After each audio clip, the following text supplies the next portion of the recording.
Niak, if you can come in on that, Iran's retaliatory action is continuing against Israel, Tel Aviv. I don't know if you heard that, Arunima. I can hear you now. I can hear you now, I don't know Sanjay. if you Please heard go that ahead. loud blast. Did you hear the loud blast? I just heard a loud blast.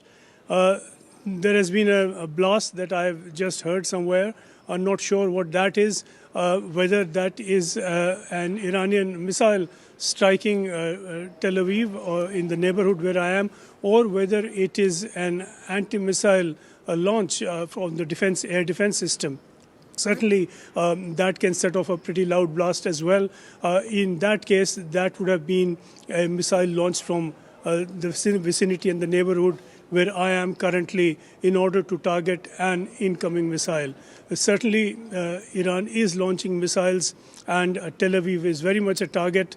We have had a reminder siren, a reminder alert on our apps, and there appear to be air defenses under play as well.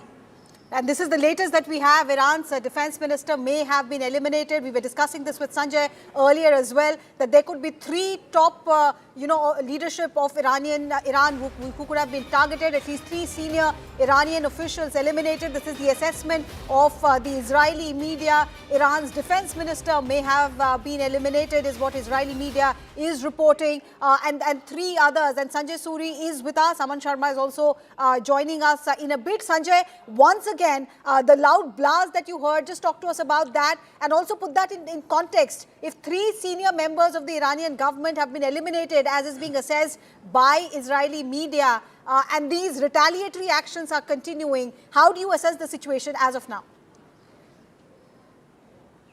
Well, first the blast, it was a fairly loud blast, and it could have been the launch of an air defense missile. That's most likely what this was.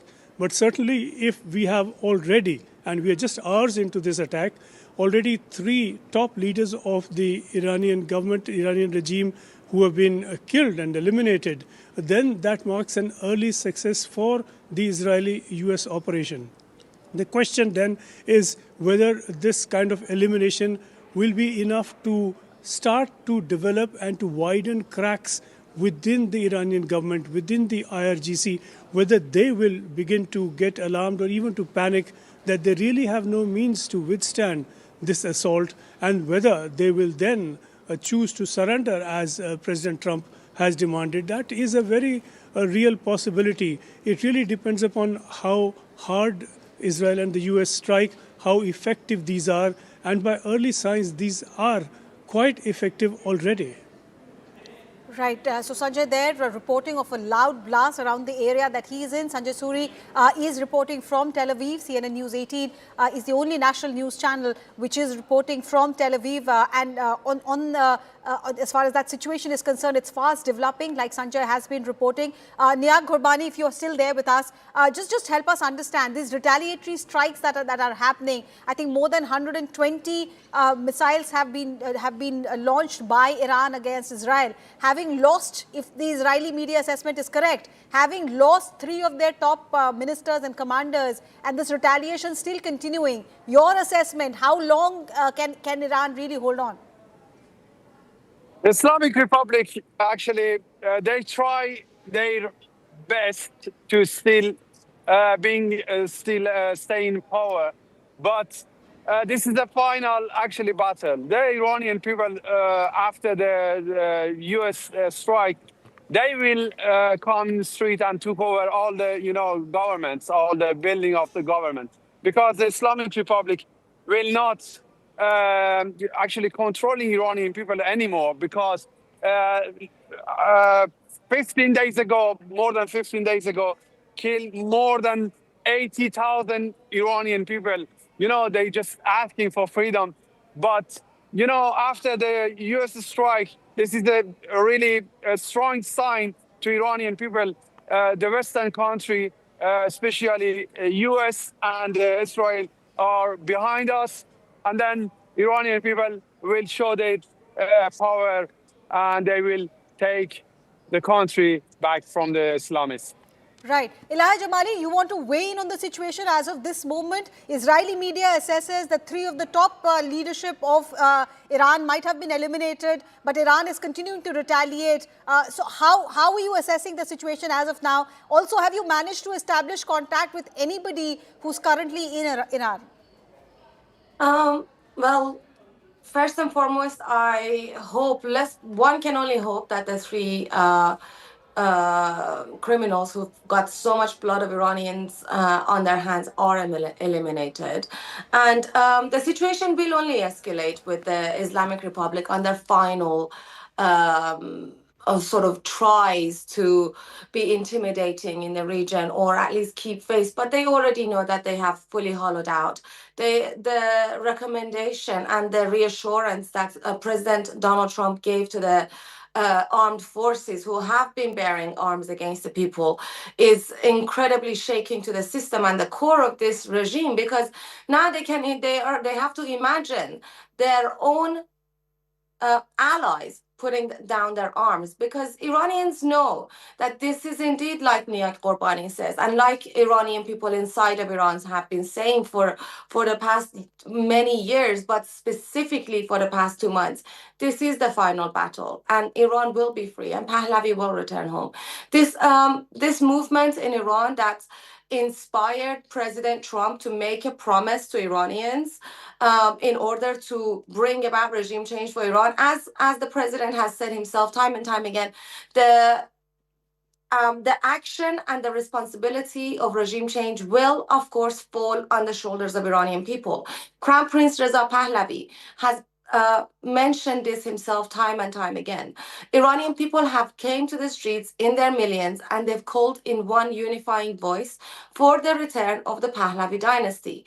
And this is because Pahlavi dynasty is not just a symbol of monarchy, it's a living memory of many Iranians to this day as to what life without oppression and modern lifestyle and growth was like, and what life under the Islamic Republic that gladly goes to hospitals and murders wounded people.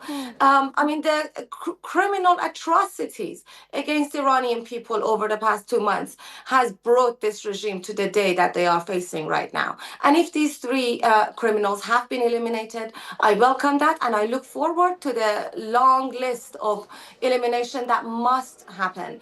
As the president said, there will be time of judgment for those who put down their arms. And I look forward to that day, because Iranian people are peaceful, and they will peacefully take back their country. They will take back their country as they have been peacefully fighting without arms against people who are armed. So now the rescue mission is in place. The government buildings will be available for the Iranians to take over once and for all, once the bombs have already done their jobs. Right. Nihat Qorbani, we know communication channels have been completely disrupted there in Tehran. But anything that you can tell us, anyone has managed to establish a contact with friends, family, people who are in London or other parts? Anything you can tell us about the situation as of now?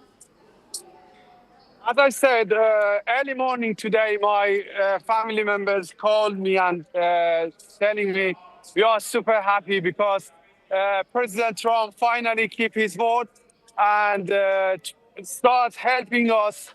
My friends in Iran, they messaging me and say, keep fighting, don't actually forget us, being our voice, we are happy, and we will take our country back. Yes, but right now we have limits internet in Iran because of the situation. Yeah, I just had from the Iranian inside Iran, they are happy and they have real hope right now about the strike.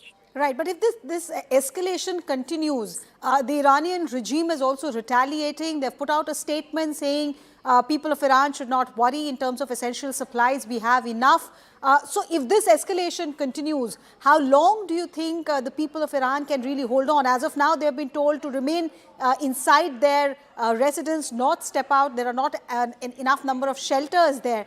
So the situation on ground, can they hold on beyond 12 days like last time?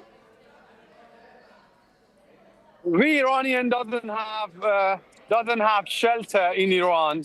The Crown Prince Reza Pahlavi and President Trump asking Iranian people stay inside their home because the bomb is everywhere, and stay, calm at home and waiting for the announcement. That's why, yeah, the Iranian people are, waiting for the announcement to come to street. After the announcement, coming to street and take over, the street, and protesting against Islamic Republic and peacefully take over all the buildings Just from give the me a moment. government. Just give me a moment. We have news that is just coming in. United States is monitoring the operation in Iran. Defense Secretary Pete Hegseth is present there. United States is continuously monitoring the situation as it is unfolding. Reports say that Donald Trump, President of USA, is also present at this base where monitoring is going on from the Mar-a-Lago resort. And continuously, the Defense Secretary, the United States President, and the top leadership is keeping an eye.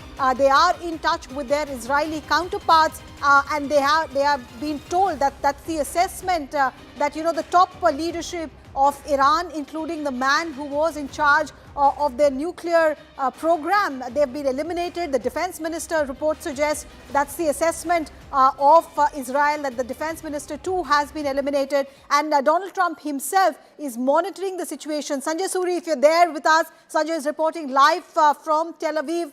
Okay, I'm hoping Sanjay will join us in a bit. There have been repeated, alarms going on, sirens going off at Tel Aviv, warning people to take shelter.